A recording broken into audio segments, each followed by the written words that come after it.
Aloha everyone, Joshua Hayes at BigWaveTrading.com.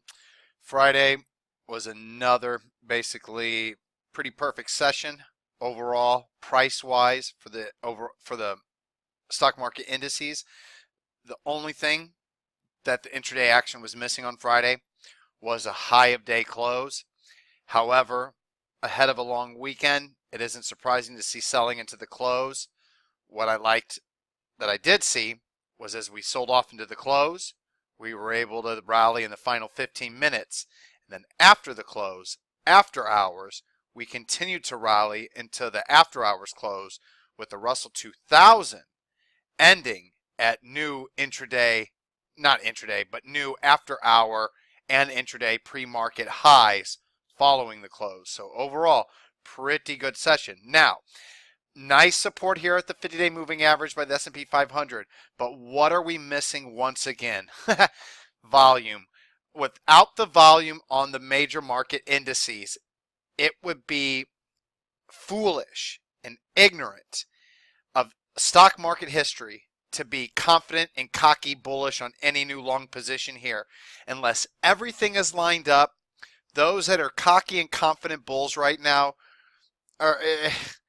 They just, they're just not as experienced probably as some other traders who have had more time in the market are. I know when everything is lined up, and right now we're missing volume in the market.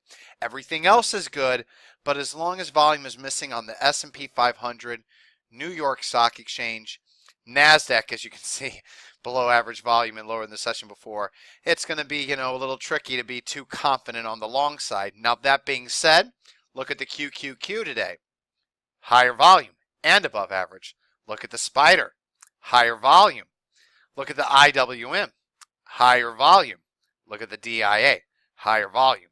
So that is one good bit of news, is that we at least have 2 days in a row of higher volume on the ETFs. So I'll consider that a silver lining to the low volume in the indices. So not too bad overall. And really quickly, Dow Jones Industrial Average, we can see finding support at that upper or that lower trend line drawn across those recent lows and the 200-day moving average. S&P 500, as you just saw, at the 50-day moving average. New York Stock Exchange is getting back up above its 50 and 200-day moving average. The NASDAQ and NASDAQ 100 continue to ride above the 50-day moving average, along with the Russell 2000 having a successful test of the 50-day moving average. And like I said, after hours, closing at session high. So the market looks good. Want to show you one more thing, though, that's even better. Let me go ahead and put that there. Open this up for you. So I want you to go look at this. So you can see the S&P 500, a little bit easier to see here than the telecharts. See how it's kind of consolidating sideways, starting to round now here. Well, look at the New York Stock Exchange advanced decline line. It broke out to new highs on Thursday. Friday, it followed through with more all-time highs. As you can see, that advanced decline line has broken out to new highs, well ahead of the S&P 500, well ahead of the Dow Jones Industrial Average, which you can see consolidating sideways there, and well before the NASDAQ breaks out to new highs. So I'm thinking that this should be leading the market, and that a strong breadth of market is going to lead to this market eventually breaking out and hitting new highs. It isn't guaranteed, but as long as the Russell 2000 is leading like it is and the New York Stock Exchange advanced decline line is leading like it is, it's hard to be too bearish here. And the IBD put call, it did hit 1.4, treaded water for 2 day sessions in a row at 0.94 due to the Wednesday being closed and Thursday session, and after Friday session did fall down to 0.78, but still, once again, at least it was elevated for a little while. The VIX is still elevated, and let's not forget the I got an alarm going off over there. The NAAIM exposure index came down to 76%. The CNN Fear and Greed Index is at 40, signifying fear, and the AAII bulls are at 28%, bears are at 39%. So like I said, everything is lined up with that New York Stock Exchange advanced decline line and Russell 2000 for the market to hopefully continue at new highs. And then also more positive notes for the third session in a row. Barely any stops triggered. Hedge, hedge, hedge, hedge, hedge. 1, 2, 3, 4, 5 of the 9. This is not a stop. That's a profit that hit my profit target at the close. That's a profit target right there. My actual profit target was at 370. By the time it filled me, it was at 375. Haven't had that happen in a long time. Very nice there. So once again, 1, 2, 3, 4, 5 hedges. 1, 2, 3, 4 stops in stocks only. 5 hedges, 4 stocks to trigger partial stops. This one, well, this one was a partial stop. This one was a 100% full stop. This one was a 50% sell stop. And this one was 50% of the new long position in my CT right there. But I had a very tight initial stop. So with that being said and out of the way, we also did have some end of day sell signals. 50 percenters is Russ with it closing below that May low right there on heavier volume and red bop. LABD on an end of day basis 50%. I now am moving 50% of what I have left to 1 cent below here, and my final sell stop is 1 cent below that low. Russ I no longer have a position in. Call is a 100% end of day sell signal. Knocked me out of all of it today. ADAP, I've already been knocked out of all of it. A series of 3 lower highs and 3 lower lows.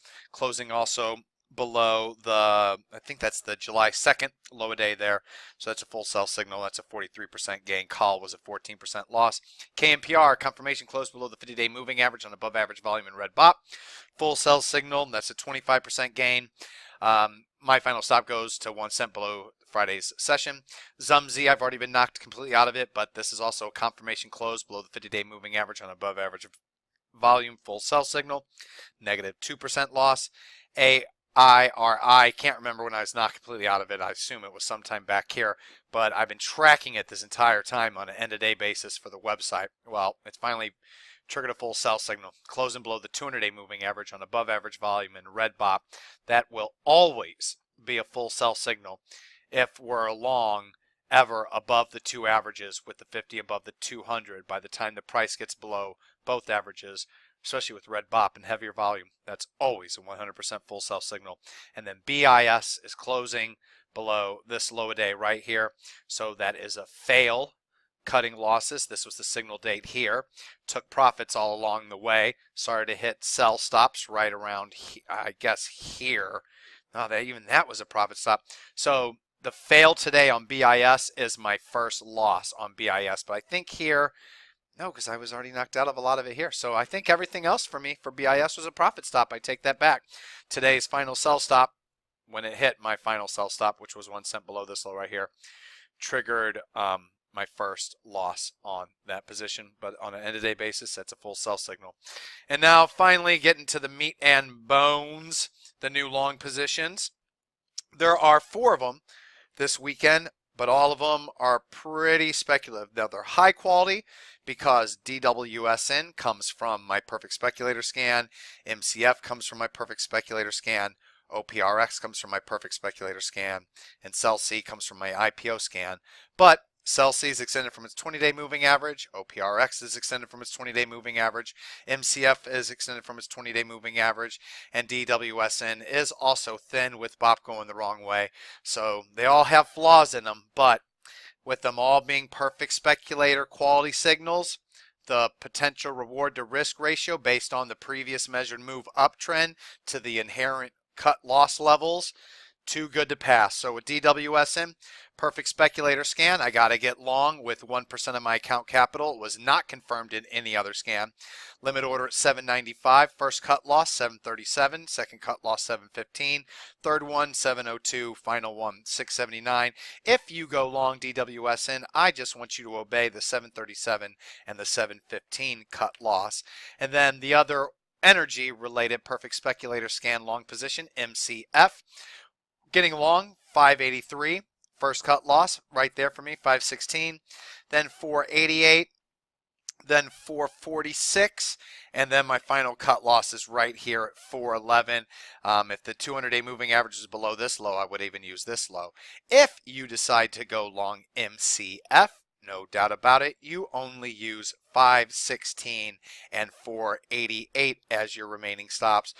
If you don't understand that if this thing doesn't move higher immediately, you can guarantee these stops will never see the light of day on my end with MCF.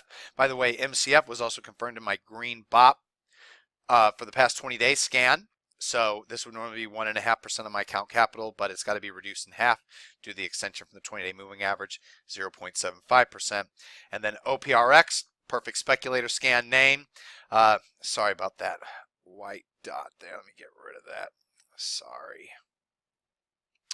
OPRX perfect speculator scan name. It was also confirmed in my max green BOP for 5 days scan, confirming the long signal.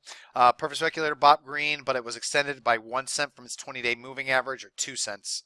Can't remember right now. I think it's actually just 1 cent, but 1 cent is 1 cent. So 0.75% of my account capital instead of 1.5%. Limit order 1033 instead of 1040. First cut loss for me 965. Second cut loss 894. Final cut loss 829. If you go long, I prefer you to use 965 and 894 only. And then the final long position, CELC from my IPO scan. This is slightly extended from its 20-day moving average, as you can see, barely, but it is. So it was also confirmed, before I get to that, in my max green BOP for the past 5 days scan. So it would normally be 1.5%, but like I said, extended from that 20-day moving average. So 0.75% of my capital. Limit order, the close, 23.59 due to being extended. First cut loss right there, 23.64. Final cut loss, the big price bar up day, and the last green BOP bar day on this chart for the entire year, actually, 21.68. So those are new long positions. CELC, 0.75%, OPRX, 0.75%, MCF, 0.75%, DWSN, 1%. Notice how DWSN isn't 10%, MCF isn't 5%, OPRX isn't 5%, and CELC isn't 5%. Once again, it gets back to that. Know the market conditions that you're in. Positive seasonality, good individual stocks, great breadth. The right stocks are leading, but we're missing the oomph in the overall market that can make me say, hey folks, I'm pretty sure, almost guarantee you the stock market's definitely going higher.